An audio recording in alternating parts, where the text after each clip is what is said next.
Maybe it'll work this week, guys. Maybe. What do you think? See, your head's gonna get cut off. It's okay, honey. My head's not that great. Especially after I cut. Ready? Yeah. Hold on. Rotate your phone.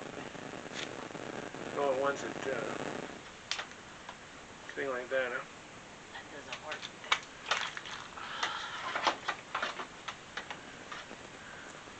Are you serious? You won't do the, I'm gonna go right here. Then I can see all three of you, and that's about it. And well, that sucks. You're gonna have to hold on to it pretty tight now. Are we live? Okay. See if anybody jumps on. Probably. I won't find this kid to fall asleep. You think? Daddy, take them off. Should I take him off? Why?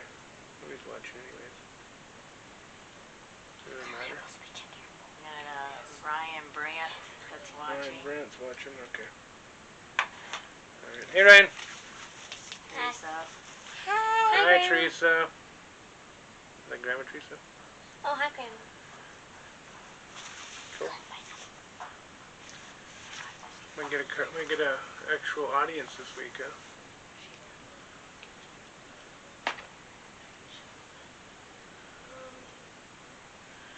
Might get an actual audience or what? Are we picking them up? I got 3. Who's the third? I can hear. Alright, shut it down. Who's number 3? Nobody showing up? Okay. Doesn't say who 3 is. Well, we're gonna go ahead with episode number 2 this week, huh, guys? And it's gonna be what your concrete warranty covers. So we'll give a chance for everybody to, get on here. At least pick up a couple more people, and then we'll go with it. Tony Dickerson, Paul. Hey, Tony. Hey, Paul.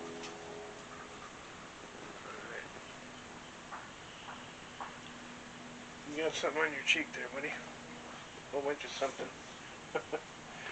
Only kid I know who can eat almonds and get it all over his face. Okay. You're good.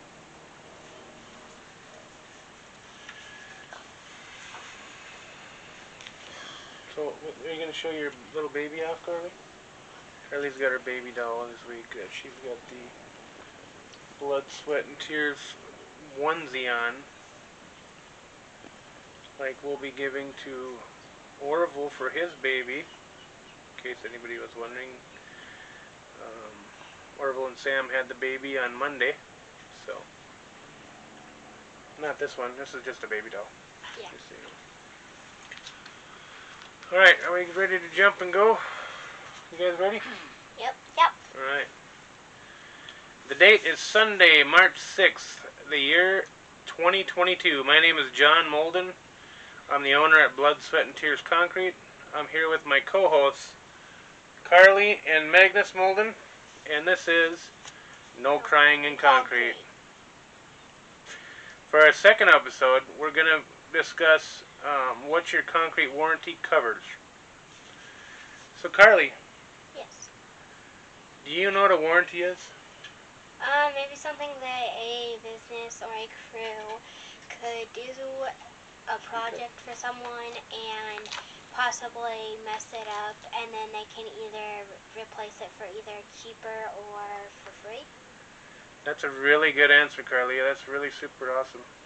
According to Merriam-Webster, is defined as a guarantee of the integrity of a product and of the maker's responsibility for it. So that's pretty dang close, right? Yep. So, what do you think a concrete warranty should cover, Magnus? 3 weeks. 3 weeks? As far as time goes, that would be pretty good for me, for sure. But, really good actually. But concrete only has a few issues that normally trigger a warranty.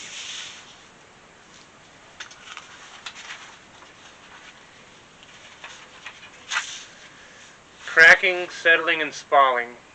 Cracking and settling are the most common in Arizona. So let's start with cracking. Have you ever noticed the cracks in our driveway, Carly? No. You never noticed them? No. We do have cracks in our driveway, believe it or not, but we also have a lot of rebar in our driveway. So the cracks have never opened up. They've cracked there, stayed there. You notice them more when it's wet, because they hold that wet line, but you really don't notice them any other time. So Paul says, what is the gray or black stuff that you put into my existing concrete before you put the new concrete in?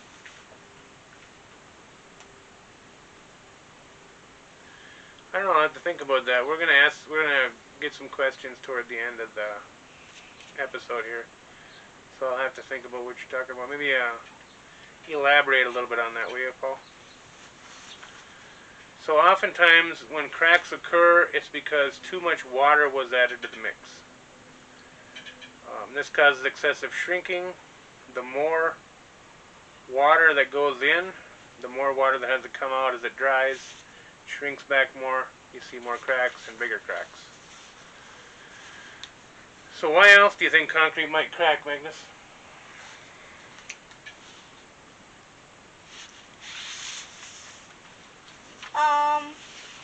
Because the mix might be wrong, or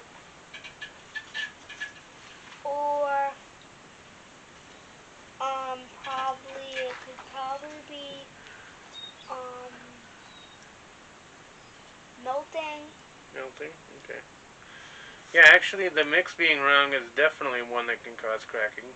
If there was an error at the plant or something like that, you could see lots of different problems. A big one is like improper grading, where the slab gets poured too thin. We've had that happen before, where we've graded in one direction and streeted in another, and it got a little too thin and it cracked there. Plant mix errors, like he was saying, that's definitely one that can cause cracking and lots of other problems. Carly, what are some of the things the crew can do to make sure concrete doesn't crack? Make sure that there's rebar on the ground under the concrete, and make sure that there's not too much water in the concrete mix. There you go. Very good answer, very good. So a few things that we do, that pretty much everybody does, we put joints in the concrete. You always see the lines in the concrete every so often. They're actually there for the cracking. It's supposed to crack there. If we put enough of them in, hopefully that's the only place where it does crack. But a lot of times it'll still crack in between somewhere, and that's where your rebar really becomes important. We always have to make sure we've got proper thickness, plenty of joints, proper compaction of the subgrade, and then reinforcing properly installed with that rebar grid like Carly was talking about. And I hate cracking, but we don't replace sections just because they crack. We do everything we can to eliminate cracking, but sometimes cracks just happen. We replace sections only if a crack opens wide enough to fit a dime into within your warranty period. Find cracks are cosmetic, and they don't really qualify for replacement. So the next thing to consider is the settling. Magnus, have you seen the guys use the plate compactor on the job? Yes. How does that go? You have to stand behind it, and it's like a big fan. Not really, but Oh. the one that they walk behind that vibrates, you know? Yeah, that one. Okay. So I know you've seen it out there a few times. It's kind of noisy. It vibrates. It shakes the dirt. Settles it all into place. Improper compaction is what most often leads to settling. If your concrete pour settles, it will most likely crack as well. Carly, do you remember when we dug that big hole out front to fix the plumbing? Yes. If we had poured concrete over that without packing it, what do you think would happen? It would definitely settle, and it could definitely crack. Exactly. All that loose dirt just wouldn't work well with it. Nope. So it is important that if the ground was disturbed, let's say you had a tree taken out, if you had some plumbing work done, whatever, if a deep hole was dug, you let your contractor know, because they have to get in there and properly compact that ground so you don't get that settling underneath there. And then they can bring the right equipment to make sure that can get that done. So your warranty will include replacing concrete sections that have settled only if they cause a drainage problem, a tripping hazard, the crack opens up wider than a dime, or if it was designed for a structure to be built on, making it difficult or impossible to build on. So Magnus, do you know what it is called when the top peels off the concrete? No. You don't know what that's called? It's called spalling. Spalling. And the spalling that we're talking about is basically where the top of the concrete is chipping, flaking, or peeling away for one of many reasons. Your worst case scenario in this is called concrete cancer. And concrete cancer may show up as a deterioration of the concrete surface at first. It's going to affect the whole substrate at some point in time. This is also known as alkali silica reaction, ASR. And it's a chemical reaction within hardened concrete. So it can occur quite a while later. Carly, do you think there is any sort of cure for concrete cancer? Possibly. Think so? What about you, buddy? Yes. You think so? So the only cure that I know of for concrete cancer, and you can correct me if you know something different, but from what I've understood, you have to remove it and replace it. What do you got, bud? I was just about to say what you said, but... Got to remove it and replace it? Yeah. Yeah. That's it. That's all you can do. There are other reasons the top peels off, though.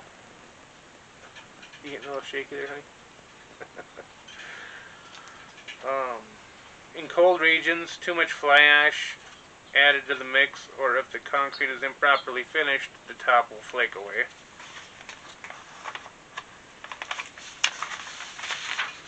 Magnus, who do you know that does concrete work in the cold regions of the United States? Uncle Dude. Uncle Dude in Minnesota. Yeah, he sure does. You okay? Yeah, and so he knows all about cold weather concrete pouring.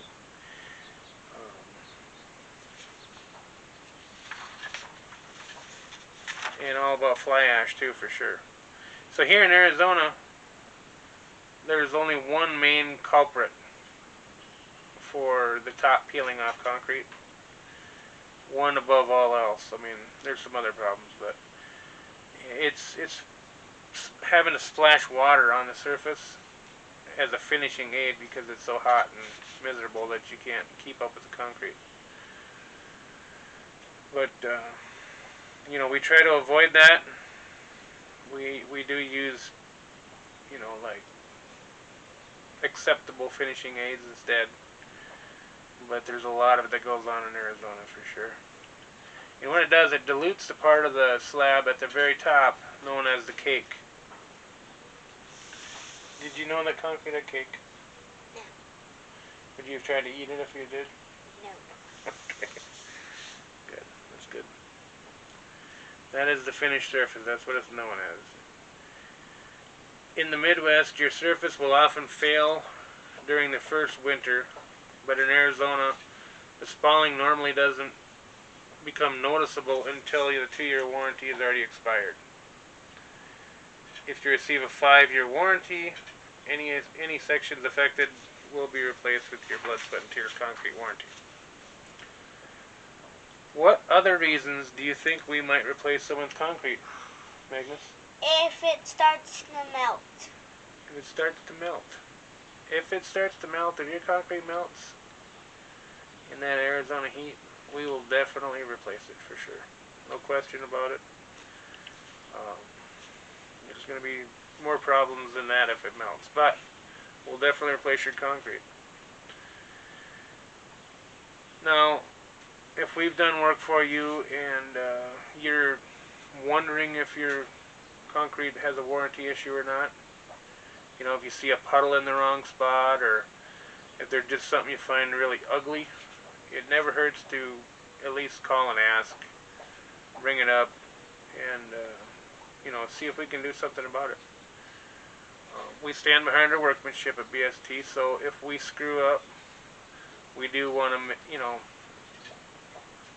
make sure you're taken care of, for sure. So,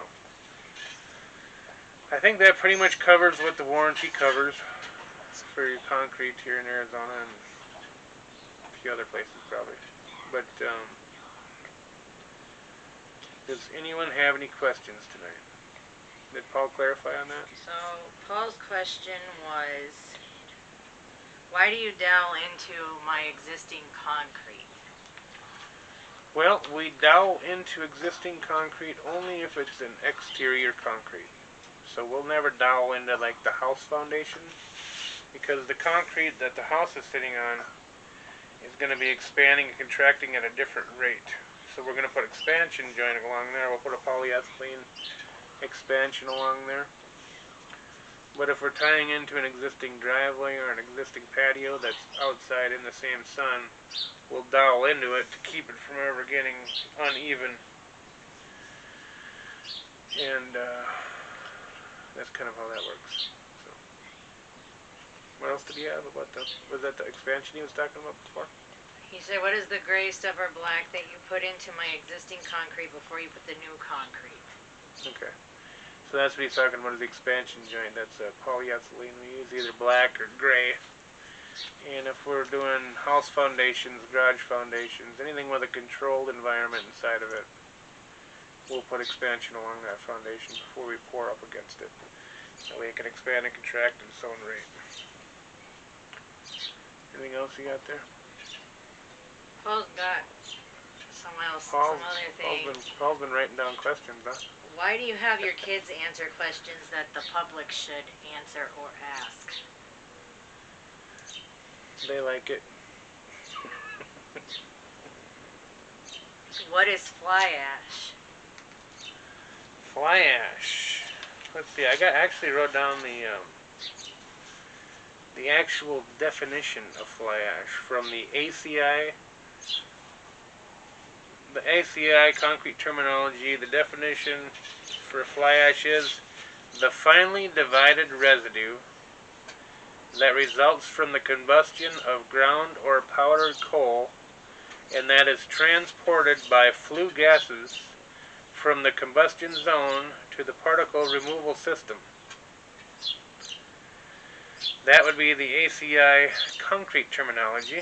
Now, the John Molden terminology would be a waste product taken from a smokestack that they get rid of in the concrete.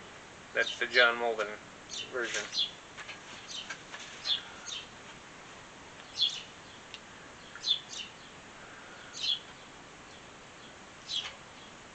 Paul also says, I like this. Paul's good at asking questions. if you want this to be a family-owned business, then show your wife as well as your kids.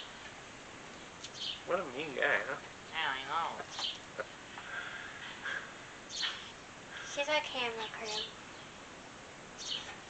Yeah. Yeah, we have to have a camera crew too, so. And it is a family-owned business. So. What do you guys want to talk about? Any questions? Got anything you've been wondering about with concrete? What do you have to do to the concrete in Minnesota? You mean that's different than here? Yeah.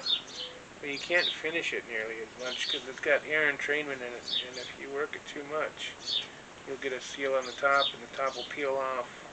So you gotta be careful with how you finish up in Minnesota. Down here, you can finish the heck out of it, and it'll be just fine. Any more questions, anybody? So, what does the warranty thing look like for our business? Well, that's what I was just talking about right here, there's a warranty that is, I guess, enforced by the Register of Contractors in Arizona. And we go above and beyond that warranty, so I don't worry too much about it. We go a minimum 2-year warranty, and we give the option of a 5-year warranty on most things. When we replace things that most people would never replace, because, we like to have fully satisfied customers, and we don't cry over, little. If we have to replace a section of concrete here and there, it doesn't bother us as much as it bothers some other people, I guess. But, anyone more have any questions? does that answer what you were asking? Yeah. Yeah. You got any more questions, Paul? Anybody out there, questions or comments of any sort? Well, I guess we shouldn't have called him mean. He's just giving you crap, Ellie. Yeah, he's with that one. No questions, anybody out there? Well, if that's it for questions this week, I guess we'll have to say thank you for taking the time to watch. We will be back next Sunday from the Backyard Kitchen